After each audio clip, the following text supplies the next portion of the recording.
apparently they played a prank on Kurt and made him look like Angelina Jolie for a hot second in his image inducer. So the tabloids all like had pictures of like Colossus and Wolverine and Angelina Jolie. Oh.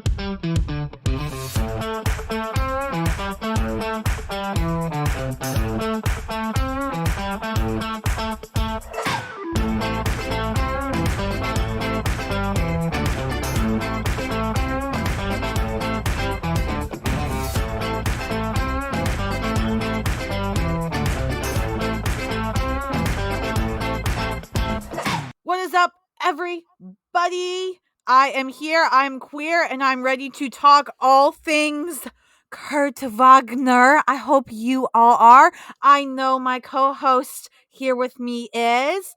Who am I talking to? Who is the ghost? Everybody, everybody, everybody, everybody. When you said that, I was like, it just came to me. Everybody, I don't remember who sings that.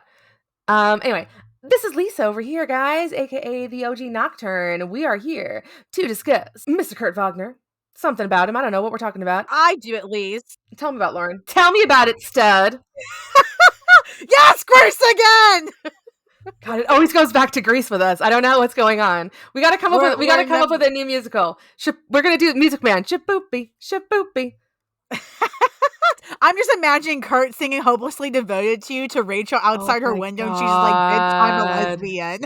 Yes, I love it. Anyways, can you guys tell we're obsessed? So as I was saying, I have a very soft spot in particular for Kurt and the concept of his image inducer. And so I wanted to talk a little bit about that today because, you know, we've seen the image inducer. It was used mostly in older comics, and then eventually somebody by the name of Logan inspired him not to use that thing. And then in the 2000s cartoon X-Men Evolution, we see Kurt use it almost all the time, the image inducer.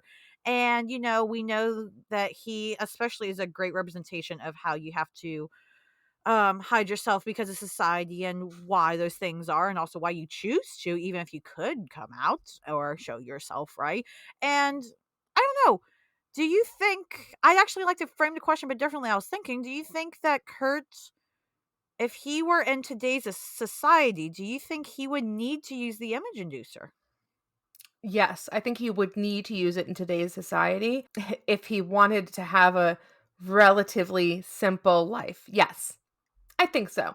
I think when you look at what's going on in today's society, yeah, I think Yeah, so. especially after current events. I have the inclination to agree, because even though, you know, I want it to be like the fairy tale where like he can just come out and be accepted, you know, there'd be so much kickback. But at the same time, I think he'd have a lot easier time if he chose to not use the image inducer, not use it as much. Because like, imagine like if he, yes, in everyday work, if he goes to an office or wherever, he has to use his image inducer. But like if he goes to a Comic-Con, he just looks like a furry in costume. Like, True. like he can have at least some modern outlet where he could probably go as himself and nobody would think differently. Like he'd probably have people like, "Oh my god, you look so good." And he'd like, I don't know, I'm just imagining how much fulfillment that could give him. You know, I've seen that written in fandom, in like fanfic a lot. I've seen people write stories about like Kurt using Halloween as a time to go out as himself. There's actually a story where he does that in one of the early issues of X-Men. There's a story where he dresses up as a devil, actually, and with a blue face and a red devil suit, and like I remember there's a woman dressed as a cat, and like she reaches and touches his tail and is like, "Oh, it's warm. This is such a great costume." And then he like waves at her with his tail. It's very cute. Yeah, like so that's obviously in the canon, and it's really entrenched in the fandom as well. I mean, I love the idea of him not having to use it and to being very proud in himself and who he is and being around. But I also really appreciate stories that take into consideration that he does have to use it and why, and gives us those narratives, because I think it's important too. Yeah, I agree. And do you think that So on that note, right, let's say, we take what we've said, he has to use his image inducer and such in public. Do you think because of who he is, character wise and personality wise, that he would want to and choose to try to become a voice for, not having to hide yourself, and if he would be willing to do that, or do you think he would choose to simply hide in his shadow and choose to protect himself? I think that, and I think this story has been told, not necessarily in canon, but 100% in fandom. Um, I think that at first, because remember, we have to consider like where Kurt's coming from, and he's coming from a lot of different places depending on what canon we're looking at. If we're looking at the comic books versus like X-Men Evolution, or the movies or whatever, but like let's talk about the comic book specifically. So like he's coming from a place where in the comics, like as a child growing up, he never had to hide who he was really, because he kind of just hid in plain sight as a member of this circus, where when he was old enough, he was able to, be an acrobat, and, everybody who saw him loved him, and they assumed he was in costume. They had no reason to believe that he was anything but just a regular man in costume, until one day they found out he wasn't. And the moment they did, they were chasing him down with pitchforks and torches and trying to kill him and murder him. And that's when Charles Xavier finds him and brings him over to America. So I see like Kurt's journey with the image inducer being like out of that trauma of literally the first moment that people see your real face, like in a vulnerable position where you don't have like control of the narrative. Like you're not in the middle of a performance where you can like make them believe that you are an actor in costume. They you can't control that. The first time, suddenly now they all want to kill you. I can see that trauma making him say, like, screw this. You have this piece of technology. I am in. I will wear it. Like, this is going to afford me this life that I can have now and I've always wanted, right?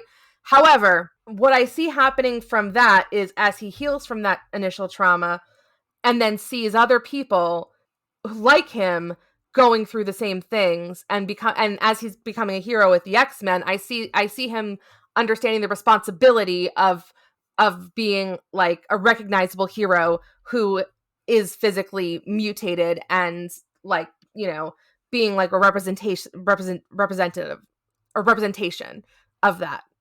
So I think Yeah. like that's what I see as his, like if Logan hadn't dared him, I think he eventually would have come to that conclusion on his own. Yeah, I mean, I think Kurt in general, he has a little bit of a martyr complex by the end of it as his character has evolved. Maybe he didn't start that way when he first came out, but he definitely wants to help people. He wants to make people feel better, and he will even do it if that costs him some sanity at times. So as he, like you say, grew from, the trauma and all these different things and came to himself and realized how he wanted to help people, and his own character evolved in comics that way. I mean, I can't see him just sitting there and, still hiding in the shadows and not wanting to encourage other people. Hey, it is scary. And yes, if you have to hide, do that. But also, if you can find somewhere where you can be yourself, do that when you can, and help each other find ways to do it. I was thinking as well, and I know how adamant you are about, Kurt getting to have kids and stuff. Do you think if he had children, right, like canonly and this current, canon and timeline and everything, if he somehow had children, doesn't matter with who, I know who you want with, but despite that, not parents, not relevant here.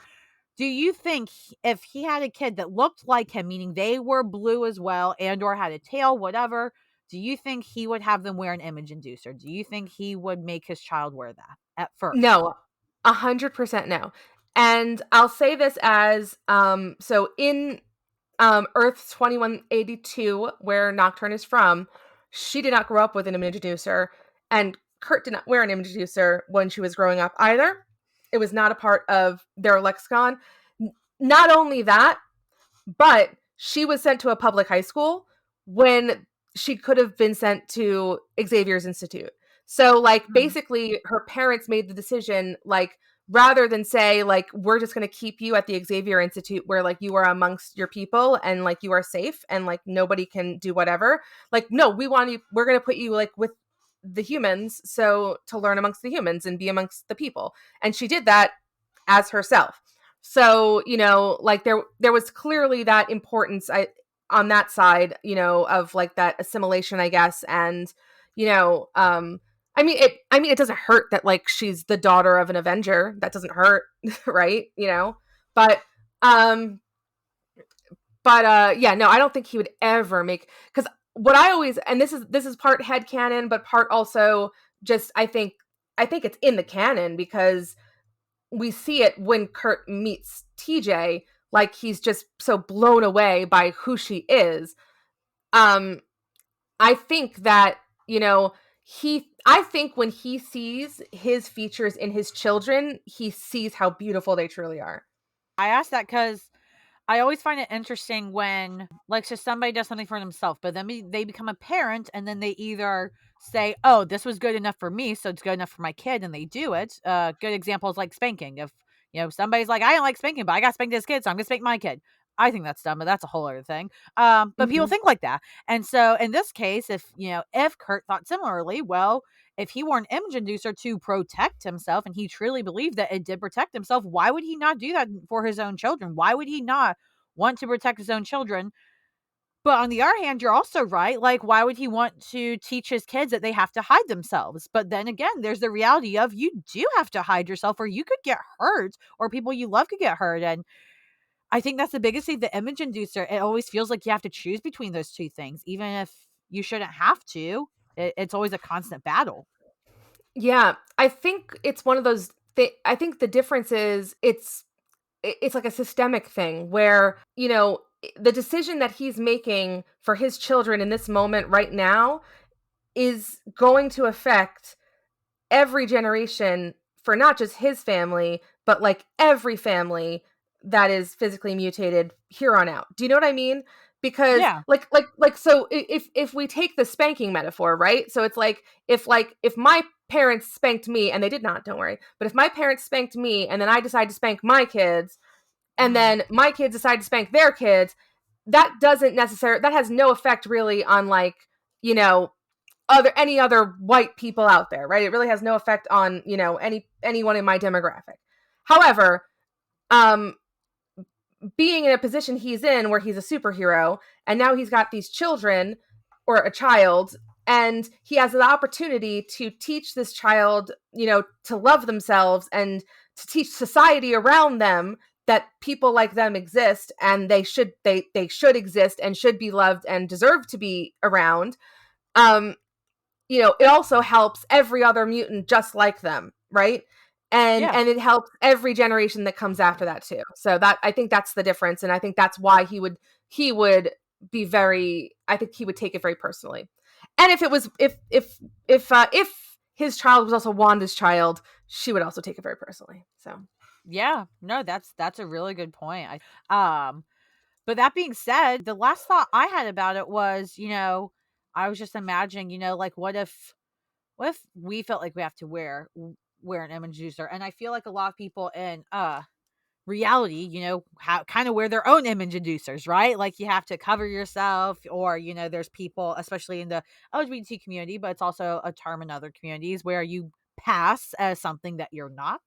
Um, Stuff like that. I just think Kurt is such a great character that can open up these discussions, and the image inducer itself is a huge metaphor for all those things, and I just think it's so interesting to talk about. And I like I said, I think not only would all of us wear an image inducer at some point, but I think we all have, unless you're Scott mhm. Summers or Professor Gaslighter, because the amount of privilege. No, I'm kidding, Oh but yeah, I mean, well, I want to bring up the last time I can remember Kurt using the image inducer in the comics. I could be wrong, but like the last significant time he really used it was when him and Logan and Piotr went on their little road trip to Russia.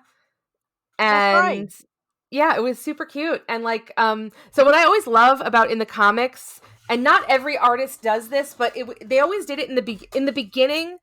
It was always done, and then some artists would pick it up, and Mike Choi did pick it up in this issue.